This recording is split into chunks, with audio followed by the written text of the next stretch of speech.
Welcome, everybody, to another episode of the Dino Times Show. I'm here with my lovely, lovely co-host sometimes, and slash girlfriend, Michaela. Hi, it's very hard for me to get on this stool right now. Yeah, the power of being in our temporary space at the moment. But we are here today doing another kind of co-talking about a dinosaur she's seen a little bit, to say the least here, the Pachyrhinosaurus. Yes, I just know what they look like. I don't know anything about them. In fairness, you know what they look like now? Probably because I showed you a picture right before we started. Fuck you. So here today we are talking about the Pachyrhinosaurus, diving into the facts about it and such. But folks, before we dive into that, make sure you guys subscribe to the channel for more paleo things, dinosaur adventures, video games, Halo, all sorts of jazz like that here on the channel. And of course, more episodes of Dino Times when we're able to get them out for you. So today we are talking about Pachyrhinosaurus, the cousin actually of Triceratops.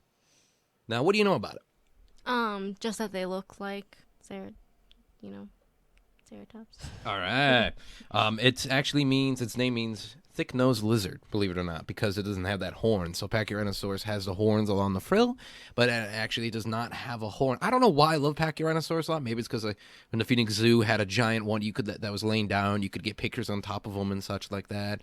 Maybe that's why, but instead of any horns on the face, it had its beak and such. Without any horns on the face, it had a giant kind of clump mass of bone.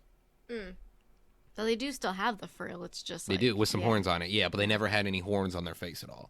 Oh. Yeah, they just had that, thick nose. That's why it was called a thick-nosed lizard. It's because of that, massive bone there. They kind of look like the Zuniceratops. I know about them. There you go. Yeah, that's actually true. I got a bug bite. But yeah, it's actually part of the Ceratopsian family from actually the late Cretaceous as well. Ugh. Camp Cretaceous. God damn it. So there's actually been 3 different types of species identified, because you've done this show a couple different times, and a dinosaur could be called Triceratops. There's actually different genuses, that's just the overall name, and then there is one of that, but there's actually different types in the family of Triceratops. This is an example. That's not really true, but that's an example. So 3 species are actually identified: the Lacusta, and I'm trying to pronounce this correctly for you guys, the Canadensis, and the youngest species, Parotorum. Okay. Yes. Okay. So it was actually described first in 1950 by Charles Moultrie Sternberg with actually an incomplete skull. So that's usually how it would go in the 1900s. There would be an incomplete fossil and the animal would be identified. Therizinosaurus was identified by 1 claw before they found anything else. Yeah, that actually makes sense. I mean, doesn't that happen? That used to happen a lot. That still kind of happens. Yes. Yeah. And by the way, Pachyrhinosaurus was the largest species of Ceratopsian. Really? Yep, up to 26 feet long and weighed about actually 4 tons, just like a modern day rhino. Yeah.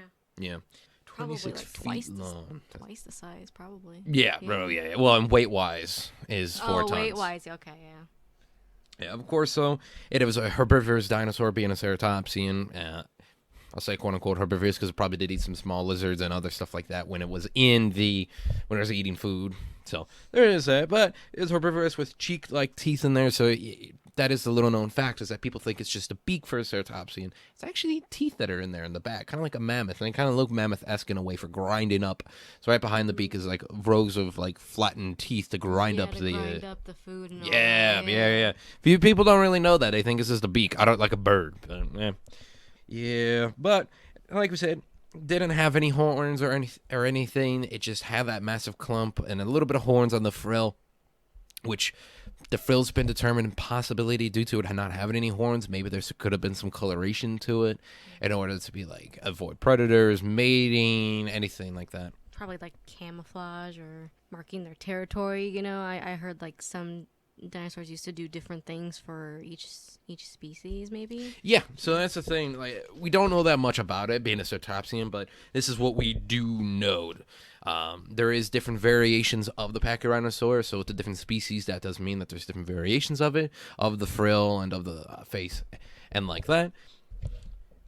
The Patorum species that we talked about earlier, that one actually shows in the bones slow growth into the bones, indicating slower growth in the winter, which tracks because it's actually due to being more winter cold air.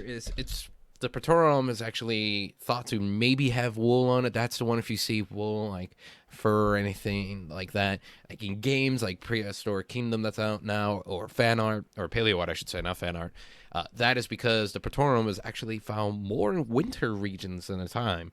So it was actually because that is one of the Pachyrhinosaurus is one of the few dinosaurs that did actually go live in the snowbound regions up north during the Cretaceous. So like they had feathers and all that. We don't know for sure. But there's no evidence of it. Similar. Yeah, people say Okay. because it was up in that area that maybe it did adapt differently. But like I said before, that's why the bones would grow slower. And if the evidence is showing modern day technology is wonderful. We actually see that the bones grow slower because if the animal was growing faster, like it would down in the more tropical regions, it would need to consume more food. It would need a lot more to it. That's why it Okay. grows slower. That's kind of And the winter cool. kind of like heightens. Winter kind of like cold regions like that will kind of heighten it, so nothing really grows that large It's because kind it's of cold. like hibernation almost with Kind of, yes, in a yeah. way. Not really, but but in a way that's like their evolution of how. yeah. So that's how why they that- grow okay. slowly. So that's why because they couldn't be able to. They're a large animal. They need to eat a lot. They need a lot. Yeah, in the winter, and animals in the winter areas as well don't really grow that large because of that reason in modern day times.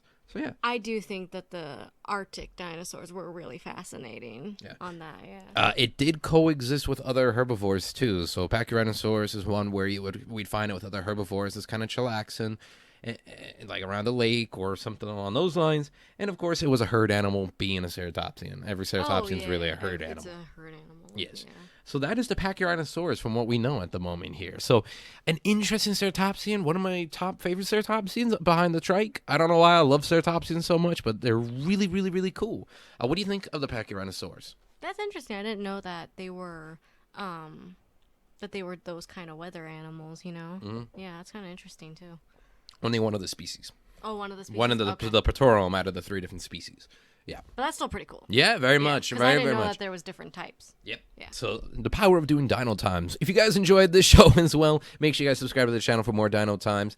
And of course, I'm on Twitter at DakotaMorgan3, Instagram at Dakota_Morgan97, and Twitch CodaRex97. If you want to keep in touch for all things Dino Times and dinosaur adventures that I do, you guys rock. And any final words, Michaela? Can I say the outro? Yes. All right. Science is real. Thanks, Bill Nye.